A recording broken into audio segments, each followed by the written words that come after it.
Welcome back, Kiss Army, to another episode of We Are One.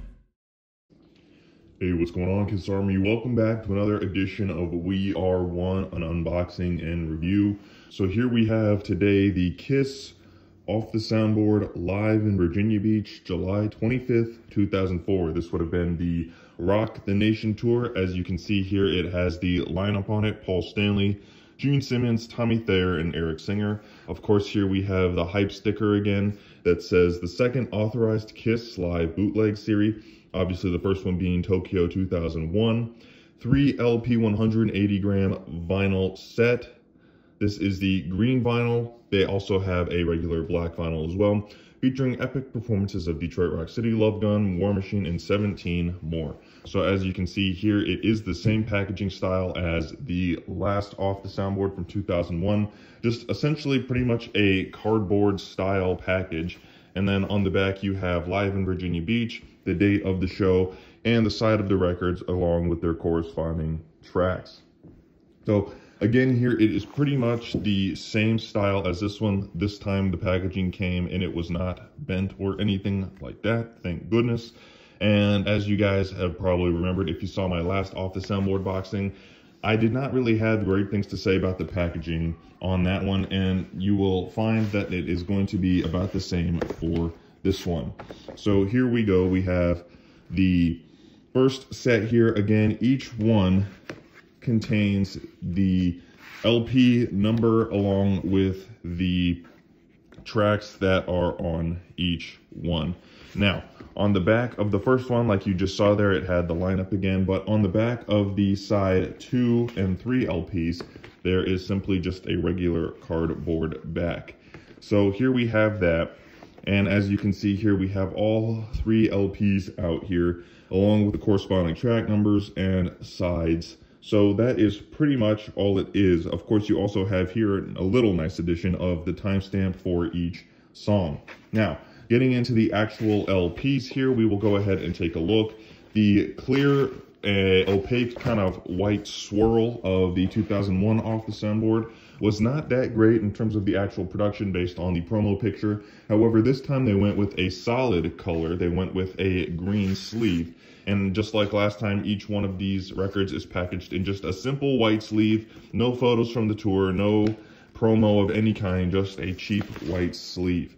But the vinyl this time looks much, much better. You have this great kind of like lime green colored vinyl here with a nice bit of a label here of Kiss Off the Soundboard. Just like the last one, of course, it looks much better on this one, popping off of the green here. And as you can see, here is both sides of it. Very nice, very clean looking color. It looks great when you spin it. The sound quality on the vinyl is also great. As you can see, I'm not going to bother showing you guys the other 2 LPs because it's literally the exact same thing as 1 and 2. It's just that green color. But given that, what we do have to say about it is, other than the packaging, the music here is actually quite good in terms of its production. Now, the Rock the Nation tour, you were actually able to, during that tour, buy the bootleg of what they would be calling it now, the Off the Soundboard. At the show, you could pay for the download of it. So the show that was attended, for me, I already had that. Would like to see that on vinyl as well. So with that being the case, if you are familiar with a Rock the Soundboard, you can see here that the sound quality really is like an actual soundboard and less of a bootleg sound, where you typically hear the crowd noises in like a Live or a Live 2, or even Kiss Rocks Vegas. Here, that is not going to be the case. You're pretty much just going to hear the band. You're not going to hear much applause when Paul starts singing, or when he starts his stage rap. You're really just going to hear very faint crowd noise. So it doesn't seem that they really took the time like they would have on a Kiss Rocks Vegas or in a Live 2, a Live 3 even, to really pump that crowd noise up to what it would actually have sounded like a Kiss show.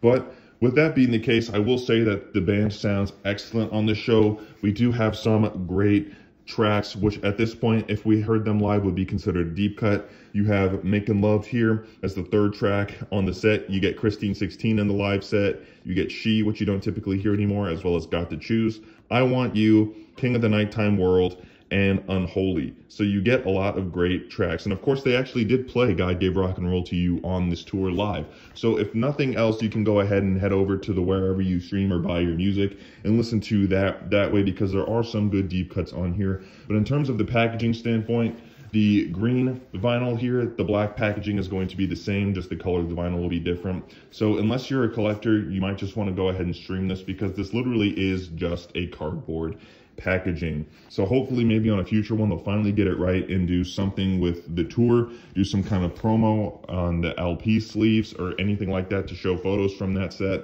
Would be really cool to see. Little info on the tour would have been awesome.